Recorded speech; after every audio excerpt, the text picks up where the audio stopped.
Monsieur le Président et chers collègues, vous imaginez la joie des écologistes. Alors effectivement, à l'intention de Monsieur Colombier, je pense que ce ne sont pas des vaguelettes qui ont clapoté dimanche dernier.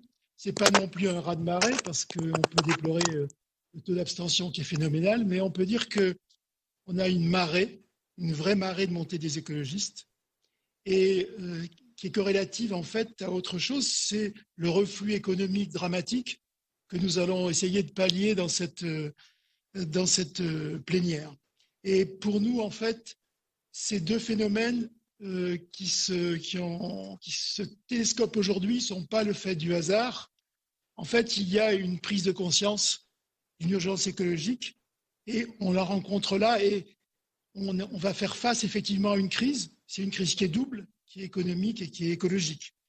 Et donc, pour nous, c'est à la fois une énorme menace, mais c'est aussi un formidable moment d'espoir.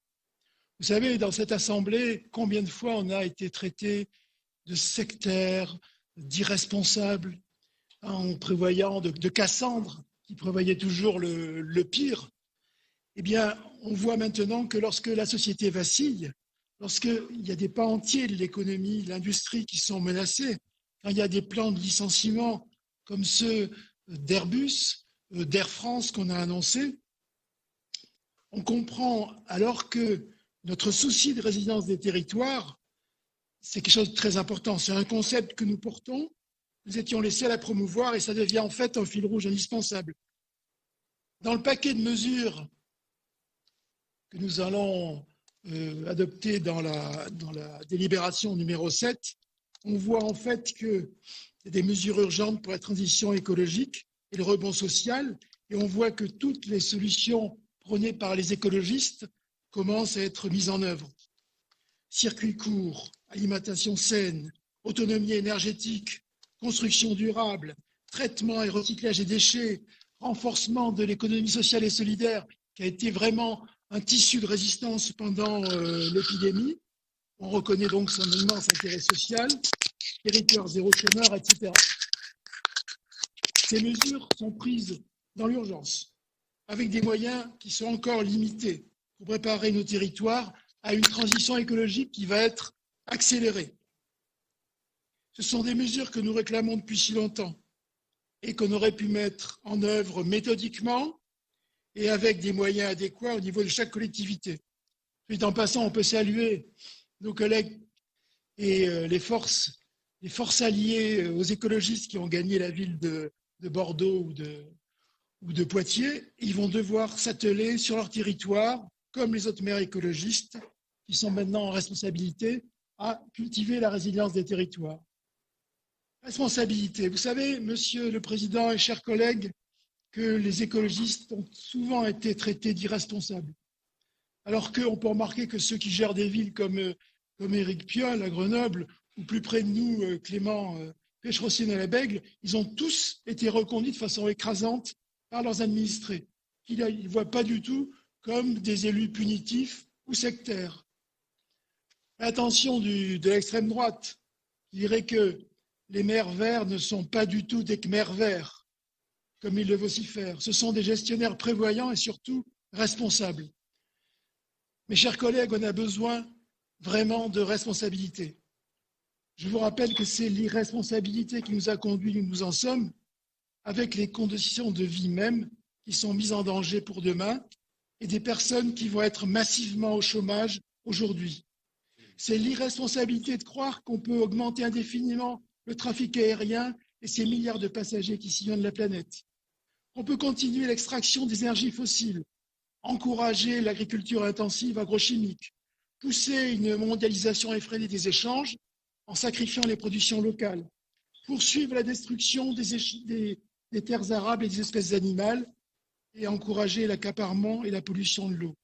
Ce sont ces politiques irresponsables qui nous amènent au bord du chaos social, avec des filières industrielles entières menacées, licenciements en cascade, comme justement dans l'aéronautique, et un dérèglement climatique qui s'emballe et dont notre région va beaucoup souffrir dans les années qui viennent.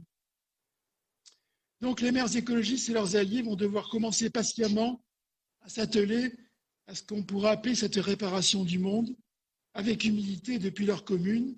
Et nous devons en faire autant à l'échelon régional. Et cette plénière devrait y contribuer. Les vrais combats ne feront que commencer, mes chers collègues, et nous ne reculerons pas devant l'urgence à agir qui nous incombe, car nous sommes unis et nous avons d'extraordinaires atouts pour y parvenir. La première chose, notre première richesse, c'est nos personnalités politiques, comme par exemple notre jeune collègue écologiste Léonore.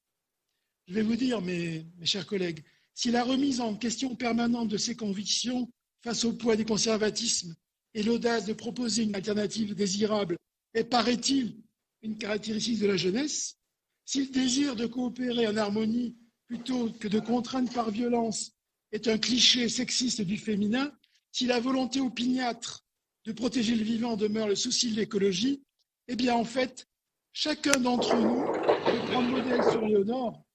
C'est cela qui en fait une source d'inspiration, parce que, quel que soit son âge, on peut être jeune, quel que soit son sexe, on peut avoir l'esprit coopératif qui est attribué, paraît-il, aux femmes, et quelles que soient ses origines politiques, on peut se convaincre que l'urgence écologique est là et que nous devons tous nous unir pour la vaincre.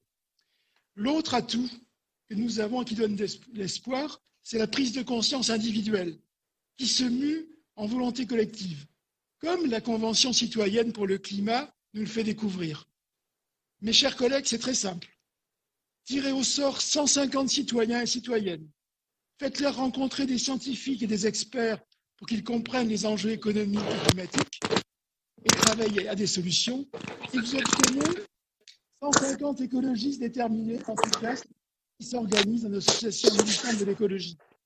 Les citoyens de tous horizons sont-ils des écologistes fanatisés, manipulés par Europe Écologie Les Verts, quand ils proposent des mesures sur le transport aérien, ou par exemple en ce qui concerne la transformation de l'outil de production, où ils proposent de renforcer les obligations relatives à la préservation de l'environnement, à l'annualisation du reporting et l'étendue à toutes les organisations, au calcul du champ d'émissions en scope 3, à l'élargissement du périmètre du reporting des secteurs financiers, au renforcement des obligations de reporting sur le secteur de la finance, à un bonus pour les entreprises ayant une évolution positive, à conditionner les aides publiques à l'évolution positive du bilan gaz à effet de serre, à renforcer les clauses environnementalistes dans les marchés publics, etc., etc.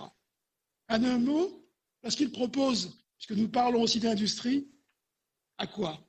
En fait, à établir une vraie éco-conditionnalité des aides publiques. Non, vraiment, entre ces nouveaux élus qui nous inspirent et ces citoyens qui se mettent ensemble pour provoquer des nouveaux changements écologiques, ce sont des forces vives de l'avenir qui nous interpellent.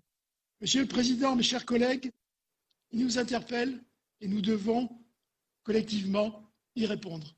Je vous remercie.